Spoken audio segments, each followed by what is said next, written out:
Mother Clare, why might a person consider an inner Christian path versus, say, a Kabbalic path, or the inner Sufi path, or an inner Buddhist path?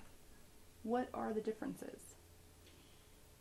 You know, there really is just one center of our beings in everyone, and it's exactly the same.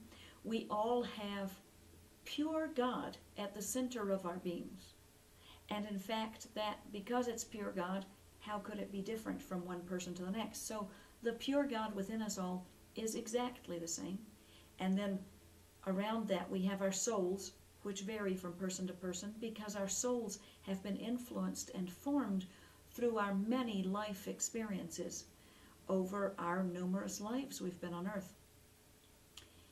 So all inner paths, in some form or another, lead us from wherever we are now, from wherever we start, to union with that God within us. How could the spiritual path be anything other than that? Why would anything else make sense? So even if you call that which is within you the nothing, or the whatever you call it, the God self, whatever it is, it still is the same because we were made that way, to have this God self within. So how would one pick one path versus another? When people ask me that, they say, well, I'm interested in the path that you teach and lead, the Christian path, but I'm not sure whether to do that one or a Kabbalic one or a Sufi one or a Buddhist one, or which one to do.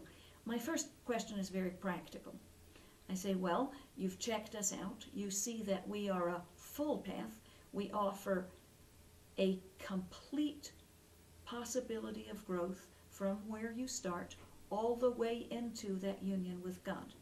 We have the teachings, we have the teachers, we have the initiations, we have the means to bring you the whole way.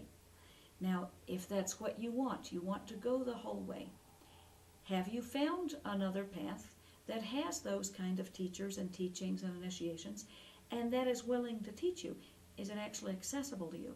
And what's funny is that often people say, well, no, I don't know any other path. I just assume they're out there somewhere. I say, well, good luck. They're not that easy to find. But if in fact you do have another path to pick from, you have checked it out, and there's one that seems to you at least to be that deep and that all-encompassing, how would you choose?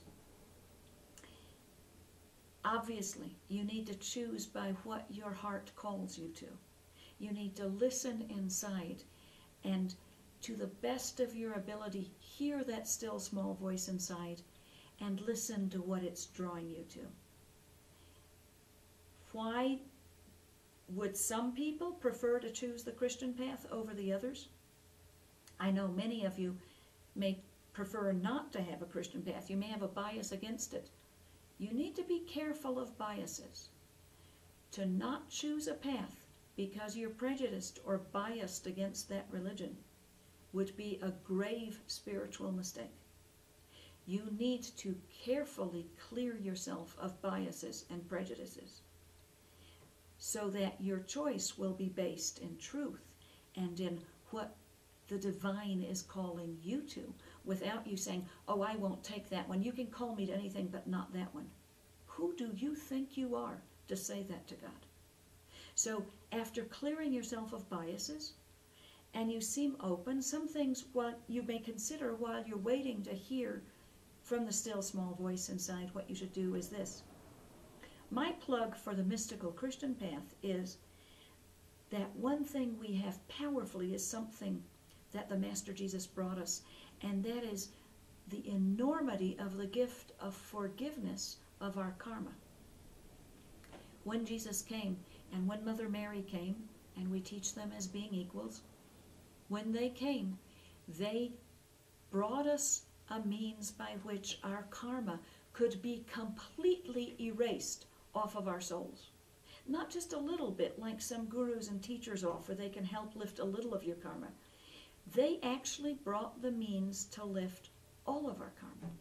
So the fullness of the gift of forgiveness is brought to us so that we may actually have our karma lifted and be free of it simply by learning how to appeal to that forgiveness and take it in and accept and allow it to work in us. Now, in many other paths, one spends huge amounts of times, lifetimes, trying to get to where you've paid off your karma. So one of the great advantages of the Christian mystical path is that we have this means to have our karma lifted. And I personally so appreciate this because it allows us to step out boldly in life, not having to be too afraid of making mistakes, that we can trust that if we're trying to do the right thing, we're trying to be of service, trying to contribute and transform, if we then do make mistakes, they will be able to be forgiven and won't be a major karmic setback for us.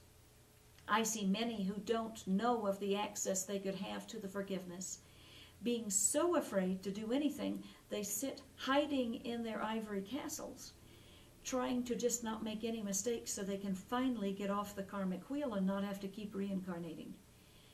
Jesus and Mary didn't want us to be that way.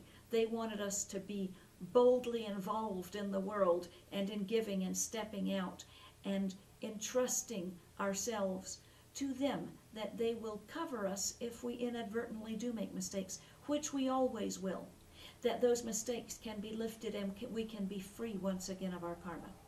So, above all else, I find the Christian path has this to offer, the enormity of the gift of the forgiveness of sins.